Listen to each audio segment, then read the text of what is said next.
Cake কাটে, নবীজির জন্মদিবস পালন করে। আমার নবী তো শুধু এক মাসের নবী না, আমার নবী আপনার জন্ম থেকে নিয়ে মৃত্যুর আগ পর্যন্ত আমার নবীকে অনুসরণ করবেন।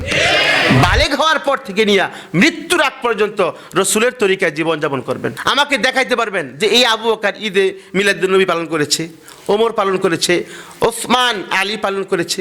না, তারা পালন করে নাই। আমরা ১৫০০ বছর পরে নবীকে কিভাবে মহব্বত করব? আল্লাহর হুকুম, রসুলের তরিকায় জীবনযাপন করব, জীবনের প্রত্যেকটা ক্ষেত্রে পেয়ারে হাবিবের সুন্নতকে প্রাধান্য দিব, তাহলে আমি সুন্নি মুসলমান ইনশাআল্লাহ। আমরা কি নারী পুরুষ নিয়ে মিলাদ করব?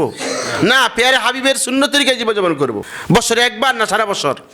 সারা বছর আমাদের জীবনের প্রত্যেকটা ক্ষেত্রে পেয়ারে হাবিব মুহাম্মদ সাল্লাল্লাহু আলাইহি ওয়াসাল্লামকে অনুসরণ করব।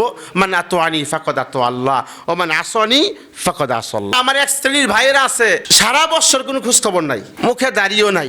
আমাদের দেশের এক শ্রেণীর মানুষ শুধু 12 রবিউল আউয়াল আসলে কি করে?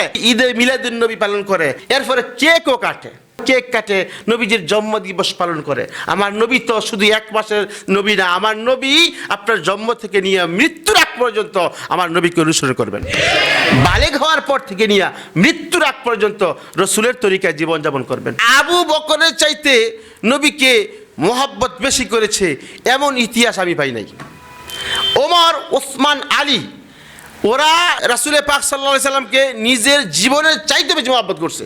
হযরত ওমর বলতেছে, ইয়া রাসূলুল্লাহ, বলতেছে আমি সব কিছু চাইতেও বেশি মহব্বত করি। রাসূল পাক সাল্লাল্লাহু আলাইহি সাল্লাম বলতেছে, ওমর, যতক্ষণ পর্যন্ত নাকি তোমার নিজের জানের চাইতেও বেশি মহব্বত না করবা, ততক্ষণ পর্যন্ত পরিপূর্ণ কামেলে ঈমানদার হইতে পারলা না।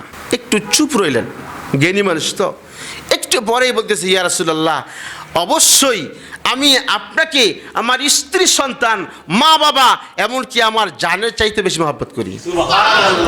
আর মি ওয়ালাদিহি ওয়া ওয়ালাদিহি ওয়ান নাসি আজমাইন, যতক্ষণ পর্যন্ত নাকি আপনি আপনার স্ত্রী, সন্তান, মা বাবা, এমনকি নিজের জীবনের চাইতেও গোটা পৃথিবীর সমস্ত মানুষের চাইতেও নবীকে ভালোবাসতে না পারবেন, ততক্ষণ পর্যন্ত আপনি কামেল ঈমানদার হইতে পারবেন না। তো এই আবু বকর আমাকে দেখাইতে পারবেন যে এই আবু বকর ঈদে মিলাদুন নবী পালন করেছে, ওমর পালন করেছে, ওসমান আলী পালন করেছে? না, তারা পালন করে নাই। আমরা ১৫০০ বছর পরে নবীকে কিভাবে মহব্বত করব? আল্লাহর হুকুম, রসুলের তরিকায় জীবনযাপন করব, জীবনের প্রত্যেকটা ক্ষেত্রে পেয়ারে হাবিবের সুন্নতকে প্রাধান্য দিব, তাহলে আমি সুন্নি মুসলমান ইনশাআল্লাহ। আমরা কি নারী পুরুষ নিয়ে মিলাদ করব? না, পেয়ারে হাবিবের সুন্নত তরিকায় জীবনযাপন করব। বছরে একবার না সারা বছর? সারা বছর আমাদের জীবনের প্রত্যেকটা ক্ষেত্রে পেয়ারে হাবিব মুহাম্মদ সাল্লাল্লাহু আলাইহি ওয়াসাল্লামকে অনুসরণ করব। মান আতাআনি ফাকাদ আতা আল্লাহ ওয়া মান আসানি ফাকাদ আসাল্লাহ। আল্লাহ আমাদেরকে তৌফিক দান করুন।